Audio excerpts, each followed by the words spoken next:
ចិត្តពីស័យផ្ដោយកបកគ្រប់យ៉ាងផ្ដោទាំងក្តីសង្ឃឹមខំលាក់បាំងលាក់អារម្មណ៍ធ្វើចិត្តធម្មតាក្រហាយបេះដូងពេលឮអូនឆ្លើយថានឹកគេមិនហ៊ានតបទេទ្រាំស្ដាប់អូនរៀបរាប់លូចប់ទឹកភ្នែកបងហូរដើមក៏ប្រាប់អូនគំរួយឆ្លើយមិនលំអូននឹងជួបប្រុសម្នាក់នោះនៅថ្ងៃណាជូនបងគេទាំងដឹងថាទ្រូងឈឺសាត្រូវការអូនណាស់ព្រោះតែខ្មាស់នឹងពីអូនច្បាស់អូនស្នេហ៍គេរូបបងអូនគ្មានអារម្មណ៍មិនអាចបង្ខំចិត្តស្ងួនបងស្នេហ៍អូនគុំបែរងគុំដោស្នេហ៍ថ្លៃពេលនอนបងភ្លេចគេពេលនอนជួបឈឺចាប់ពេលណាទើបអូនត្រឡប់យកចិត្តបងខ្លាពេលនอนផ្លាអារម្មណ៍ពេលនอนភ្លេចអ្នកចឹងឬបងពិតគ្មានសិទ្ធិសោះនឹងមើលថែអូ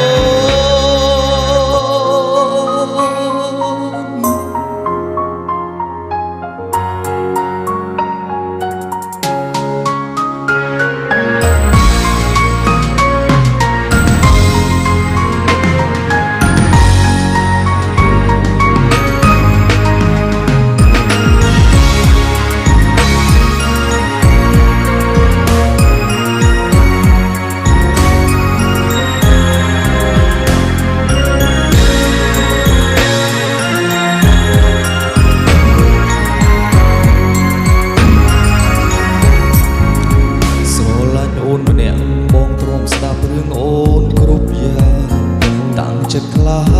នៅមុខអូនបងតែញញឹមលួងចិត្តពីស័យផ្ដោយកបកគ្រប់យ៉ាងផ្ដោទាំងក្តីសង្ឃឹមខំលាក់បាំងលាក់អារម្មណ៍ធ្វើចិត្តធម្មតាក្រហាយបេះដូងពេលឮអូនឆ្លើយថានឹកគេមិនហ៊ានតបទេទ្រាំស្ដាប់អូនរៀបរាប់លូចប់នឹងភ្នែកបងហូរដើមក៏ប្រាប់អូនគំរួយឆ្លើយបាត់លំអូននឹងជួបប្រុសម្នាក់នោះនៅថ្ងៃណាមួយជូនបងគេទាំងដឹងថាទ្រង់ជួបសាត្រូវការអូនដឹងព្រោះតែខ្មាស់នឹងពីអូនច្បាស់អូនស្នេហ៍គេរូបបងអូនគ្មានអារម្មណ៍មិនអាចបង្ខំចិត្តស្ងួនបងស្នេហ៍អូនគុំបែររងគុំដោស្នេហ៍ថ្លៃពេលនอนបងភ្លេចគេពេលនอนជួបឈឺចាប់ពេលណាទើបអូនត្រឡប់យកចិត្តបងខ្លាពេលនอนផ្លាអារម្មណ៍ពេលនอนភ្លេចអ្នកចឹងឬបងពិតគ្មានសិទ្ធិសោះនឹងមើលថែអូពេលនอนបងភ្លេចគេ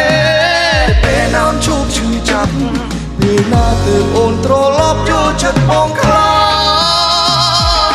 ពេលនอนផ្លាអារម្មណ៍ពេលនอนភ្លេចអ្នកចឹងបងពិតគ្មានសិទ្ធិសោះនឹងមើលថែអូនឬបងពិតគ្មានសិទ្ធិសោះ